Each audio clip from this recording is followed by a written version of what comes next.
আমরা এই আসনে যে প্রার্থী দিয়েছি তিনি শুধু দেশের মাঝে সীমাবদ্ধ নন, তিনি আন্তর্জাতিকভাবে একজন সাক্ষী স্বীকৃত এবং পরিচিত একজন প্রার্থী।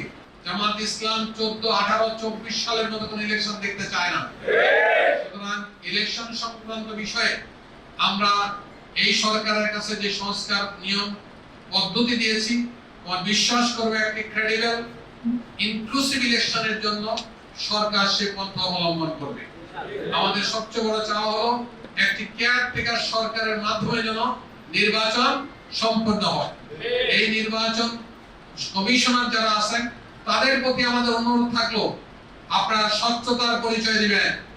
অতীতের নির্বাচন কমিশনাররা দলবাজি করেছে, আপনারা সেই দলবাজি করবেন না বলে আমরা বিশ্বাস, কারণ আমরা কোনো দলের নন। আপনারা দেশের মানুষকে একটি সুন্দর নির্বাচন উপহার দেন। এদেশের 4 কোটি মানুষ গত এখন পর্যন্ত ভোটাররা ভোট দিতে পারে নাই। 4 কোটি ভোটার ভোট দিতে পারে নাই। কেন পারে নাই? প্রথম তো হয়ে গেল 151টা নাকি, আর দ্বিতীয়টা হলো কি রাতের পর দিনের ভোট কত হয়েছে? রাতে হয়েছে। আর তৃতীয়টা কি হয়েছে? আমি মামু আর দাবি নাকি। সুতরাং 4 কোটি ভোটার ভোট দিতে পারে নাই। আমাদের বিনীত অনুরোধ থাকবে নির্বাচন কমিশনের উপর এমন একটি স্বচ্ছতার পরিচয় দিবেন মানুষ যেন স্বতঃস্ফূর্তভাবে তার ভোট প্রয়োগ সম্পন্ন করতে পারে। সর্বশেষ কথা, সম্মানিত প্রিয় ভাইরা, এই ফ্যাসিস্ট সরকার 16 বছরে জাতির উপর একটি জগদ্দল পাথরের মতো বসেছিল।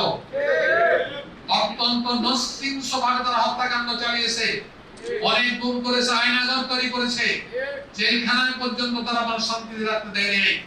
সেই ফ্যাসিস্ট সরকার অবশেষে পালিয়ে যেতে বাধ্য হয়েছে। অত্যন্ত মর্মান্তিক বিষয় যেটা, জনপ্রতিনিধি হিসেবে যারা স্বীকৃত ছিলেন তাদের মধ্যে প্রায় 65% দেশ থেকে পালিয়ে চলে গেছে। আমরা সরকারের কাছে বলতে চাই তাদের বিচার প্রক্রিয়া সম্পন্ন করে তাদের কান গোনা দান করাইতে হবে। প্রাইম মিনিস্টার যিনি পালিয়ে চলে গেছেন তাকে দেশে ফেরত আনতে হবে ইন্টারপোলের মাধ্যমে। আমরা দেখতে চাই তার বিচার সম্পন্ন হয়েছে। সুতরাং আমরা আপনাদের কাছে আবেদন রাখতে চাই, আগামী যে নির্বাচন, এই নির্বাচন আপনার স্বতঃস্ফূর্ত নির্বাচন হবে ইনশাআল্লাহ।